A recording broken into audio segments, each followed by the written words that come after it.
We'll now hear from a New Zealand perspective, or a number of New Zealand perspectives from members of the ITAG.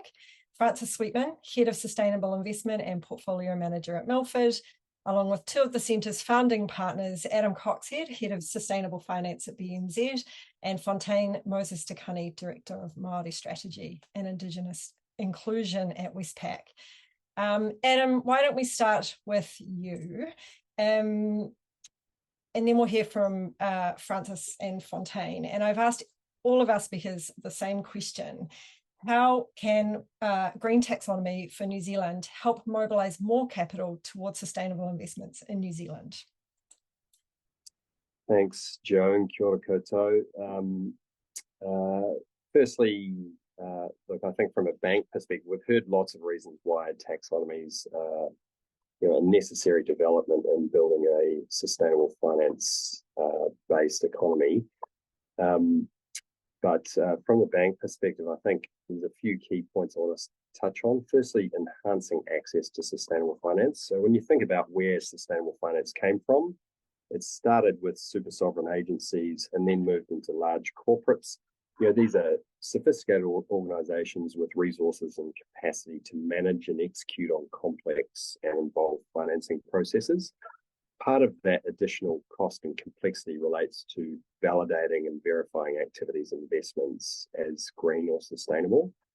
Over the last few years, we've actually seen a trend towards more scalable or standardised product offerings being offered by banks, with the aim of those label products being available for a wider range of customers, and with reduced cost and complexity, basically. So taxonomy can help accelerate that democratization of sustainable finance, giving access to that range of products to a wider range of customers, and reducing cost and complexity for all borrowers utilising those products.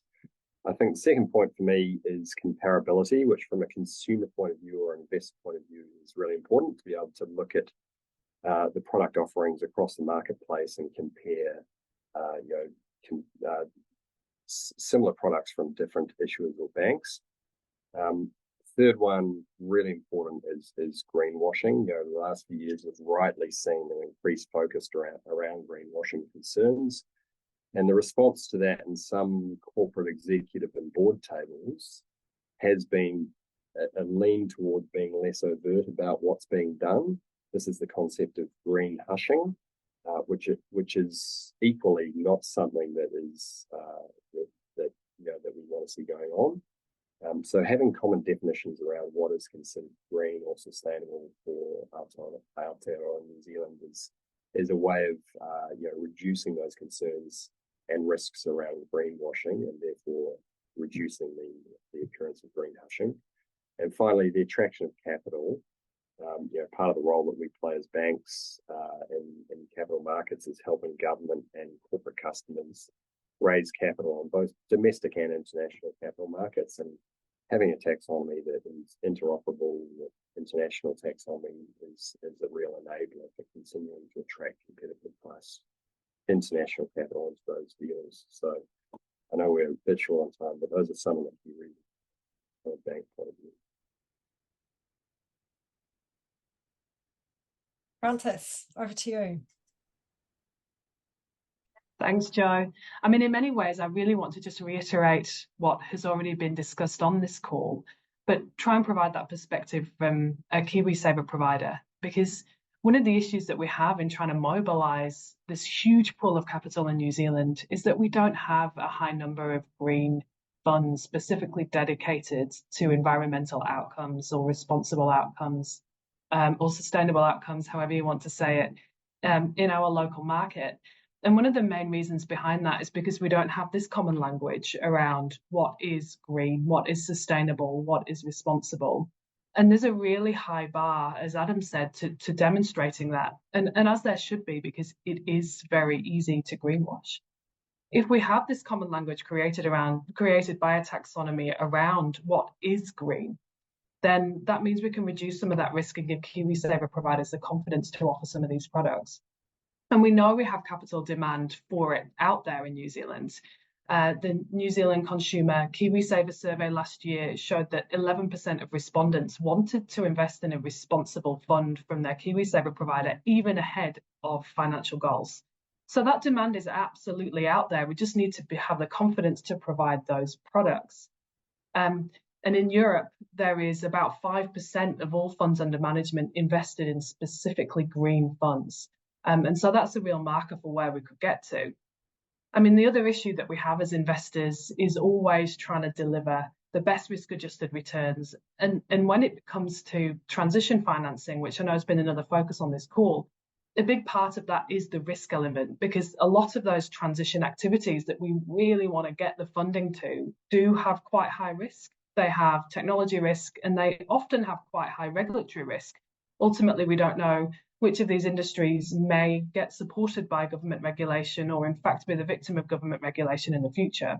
So if a taxonomy aligns all of us across what good looks like for New Zealand, what these transition activities are in New Zealand, and we can get the confidence that that removes some of that regulatory risk, then again, that helps us enable us to make those investments going forward on behalf of our KiwiSaver clients. Wonderful points. Thanks, Frances. Over to you, Fontaine.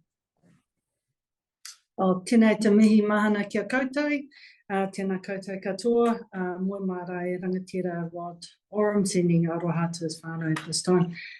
I think for me, I think this taxonomy is exciting. It took me like ages to actually get the word in my head, by the way. But so what I see for Māori and for Indigenous people is it's the gift of, when we're doing a taxonomy for New Zealand, it's the gift of hindsight to utilise what has been done before, experts in the field, to enable the flow of capital, to support our collective goal to mobilise capital for common good, low carbon, inclusive, equitable. But, you know, I think what Adam said about democratising means that it enables equity, which then it becomes inclusive of not just, and I think Yuki said it as well, is that those principles around how do we have that credible and impactful support for the transition, which is inclusive of Indigenous people. And so for me, the gift of hindsight enables us to think about what does that look like for us, and how do we design not only with the global market in mind, but also, you know, how does it affect us in Aotearoa, and how do we actually get that capital to flow for whether you're transitioning away from brown or transitioning to green. We're part of all of it. And so that's the most exciting part that I have heard today, and the opportunity of being part of the independent technical advisory group is we've got the opportunity to plan for the future state of what Aotearoa would look like for us. And I think that's quite an exciting space for us to be in. Kia ora. Great way, Fontaine, to close. Thank you. So we're nearly at the end of our session today. I just want to again say a big thank you to our speakers for bringing both that international perspective and the local perspective, and unpacking for the audience some of the key design aspects that will be considered in the advice put forward to the Minister by the ITAG in June.